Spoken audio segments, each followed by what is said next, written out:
What up, everyone? I hope you are all well. It's been a cool minute, right? I got a lot to unpack, so without further ado, let's get straight to it. During the Road to Revolution, where Sting was wrestling his last match, every day came closer to his retirement match, and it finally came down to revealing who was going to be Sting's last opponent. It became none other than the Young Bucks. This was revealed on January 10 on an AEW Dynamite episode, where the Young Bucks returned sporting a new look. My initial thought was, Bro, call Dylan. Call Dylan. but in all seriousness, I found their look to be interesting. The best part was scratching that itch of curiosity in the following week's episode by having the Young Bucks agree to have a segment with Renee Paquette. After this segment, I will admit this was very impressive. The Young Bucks began to lean onto what the IWC believes how they are. This was very clever of them. I've realized that the Young Bucks don't have gimmicks. They are more like shapeshifters, where they absorb all the energy from the fans and brand themselves for marketing. You know, like killing the business. They're hustlers, and it's been clear since their early days before AEW. Despite it being too late after Punk left, I look forward to seeing how the Bucks are going to milk this persona. When they returned, they were sporting the man that we don't speak of mustache. As a result, it reminded me of the time I thought of an ideal persona for Tony Khan if he ever decided to have a role in AEW television. If Tony decided to be a character in AEW, he would have to cook something similar to what the Young Bucks are doing. I was thinking that he could mimic Dario Cueto from Lucha Underground, even though Dario played the role of a profiteer who had a bloodlust for action and violence. Tony can play the role of a patron who passionately supports pro wrestling, a spoiled rich kid who uses his wealth to start his own promotion and have his own universe. After seeing that the Young Bucks have leaned onto what the IWC thinks of them, this would be the right way for TK to literally be a part of the boys and join the fun. It would most likely do justice for AEW after the conflictual incidents that costed the promotion's reputation, which they are still recovering from. Going back to Dario Cueto, also known as Luis Fernandez Gil, he was the on-screen authority figure for Lucha Underground. His character was a proprietor and kingpin who decided to use his funds and set up his own lucha league in America. His mission was to make the league the best in the world through his bloodlust urges for action and violence. Now obviously that's a story in kayfabe. While it didn't get to become the best promotion in the world, it did leave a big impression to the fans like myself during a time when WWE was stale. But Lucha Underground was a lucha libre based promotion in America that produced their own shows in a warehouse at Boyle Heights of Los Angeles, California. The promotion emphasized lucha libre as well as implementing the mythical elements of the Aztec culture for storytelling. As I mentioned, the promotion never got to grow, but it did leave an impression to where a lot of the wrestlers in the show got their first break. It's how Santos Escobar and Swerve Strickland became mainstream names. With all that crossover action, Dario's role would go from being the authority figure to also being a manager for Matanza Cueto, who lo and behold would turn out to be Jeff Cobb, a current New Japan wrestler. Matanza went from being a mysterious recurring figure to the main antagonist over the seasons as he began to dominate the entire roster and become champion. Dario would pridefully carry himself as a head honcho of the entire organization by saying "Soy el jefe." While that was his way of presenting himself on the surface level, he would also have mannerisms of a person that doesn't get his hands dirty. A man that can talk a big game until things get confrontational, then he runs away. That's a believable heel. That's professional wrestling.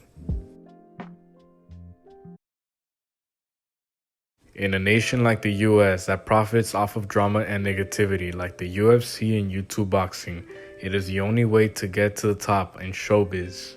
And listen, I understand that Tony Khan is trying to run a wrestling promotion that would serve as an alternative for the wrestling fanbase. As of now, he's taking influence from New Japan to provide a sports-presented product, which is great because it's been a long time since the WWE last booked a tournament to escalate their storylines. However, we must highlight that AEW provides a lot of in-ring action, which is what WWE doesn't emphasize much. AEW and the wrestlers must find a way to make themselves interesting enough to draw a broader audience. With that being said, if Tony Khan is trying to compete against WWE, he would also need to focus on drawing casual audiences. The mark in me would say I'm caught up enough to catch on to AEW's next move. But after CM Punk's promo on an episode of Raw, where he hinted his AEW controversy, it was clear that the WWE fans don't know about AEW, and that's concerning. This means Tony would have to add more spice to his product to attract casual audiences. Since Vinny became a character in the show, it boosted WWE's ratings to grander heights by investing in building the next face of the company. During their peak in the ultra heel, Tony Khan can play as a nepotistic, spoiled patriot, a man that gets by with having favoritism and money. Believe it or not, there's been previews of how believable that character can be. We see it happen in real time when Tony Khan has meltdowns on Twitter. But what if I show you pieces of evidence where Tony Khan has portrayed a character that embodies exactly like his Twitter persona? Tony Khan. Thank you, Mr. Schiavone. Hey, Impact Wrestling. It's great to be here tonight via this paid ad that's allowed me to join you. I understand the brand new AEW World Champion Kenny Omega is going to be here on this show tonight, so I thought I would join him.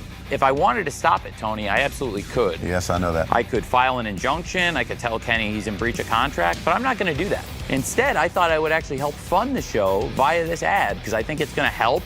It's going to help the budget, it's going to help the bottom line, and hopefully it helps promote AEW to have our champion on this show. The only thing I don't like about it is the way Kenny won the belt. It was a joke. It was disgraceful. It was terrible. It was terrible. John Moxley, the greatest champion in wrestling, he didn't deserve that. Tony Khan. Thank you very much, Tony. I appreciate it, Mr. Schiavone. And as we get ready to go live tonight on Dynamite on TNT, I just wanted to address, as the Forbidden Door, I read in The Observer today that New Japan Pro Wrestling apparently has had talks with WWE's president, Nick Khan. Well, Nick, I have to say, if you've been talking to New Japan Pro Wrestling for 2 months, you've gotten a lot done. Just in the last 2 weeks, I've had Yuji Nagata, Ren Narita, and Rocky Romero on AEW. I've reunited Roppongi Vice. I've had the New Japan IWGP US champion Jon Moxley defend the title successfully on our show, retaining it. And I have future plans with New Japan Pro Wrestling for the US title. So you must have really gotten a lot done in the 2 months, Nick. In fact, I think there's only room for one Khan in the wrestling business, Nick. And it's me, it's Tony Khan. It's not some con man from Connecticut. Paid for by All Elite Wrestling. I'm here with the owner of AEW and the owner of the Jacksonville Jaguars and the Forbidden Door, Mr. Tony Khan. Valentine's was a week ago, and you still have the sunglasses on. What about it? That's because I have the biggest heart in pro wrestling, Tony. And Tone, I've got such a big heart. I love doing this charity work for Impact. It's like my own personal Big Brother program. Impact's like the little kid I mentor once a week. I come here for these paid ads. Impact, look at all the talent I brought you. This is like 4% of the AEW roster, yet it's more star power than you're gonna get in 2 years of Impact Wrestling. Do you see how condescending he comes off? The I have so much money that I can get what I want demeanor? That's the character we're showing on AEW television. You might ask, what does that have to do with broadcasting a sports presentation product? Well, one of the coolest elements that made Lucha Underground great was that it functioned as a universe of itself, yet it still had a sports presentation to it. Or for lack of a better word, there was prize fighting. Think about it like Mortal Kombat, where the storylines were unrealistic while presenting a product that's sports-oriented. Where each match ends by following a process of elimination, including rivalries. I wouldn't say mimic Mortal Kombat for AEW booking, but I mean developing believable characters that will resonate with the audience while simultaneously presenting the product like a sport. You might ask, what instances has Dario Cueto portrayed as a tweener? In other words, when has he presented himself as very loved yet very despised? Trust me, he had his moments where even the believers appreciated him. Hello, my believers. This is Dario Cueto, the owner and promoter of Lucha Underground. That's Dario Cueto. We haven't seen Dario Cueto this year in the temple. I missed you. And of course you miss me too. But here I am. After all, This is my temple! I created this great temple of violence and it's not. Get Lucha Underground exciting, unpredictable, and Most importantly, violence! Keep in mind, he also had a cowardly side to him where he enjoyed being a shady promoter behind the scenes. All that while having an enforcer by his side to clear his path. There are some examples.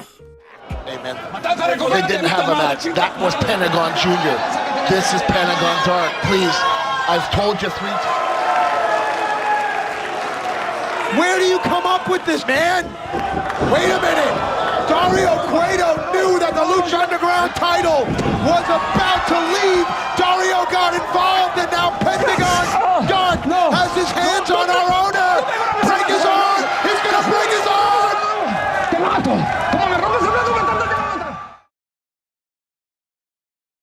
It was in these matches that revealed how dependent Dario was for Matanza's dominance. In the case of Tony Khan's character development, he can have Powerhouse Hobbs as his enforcer.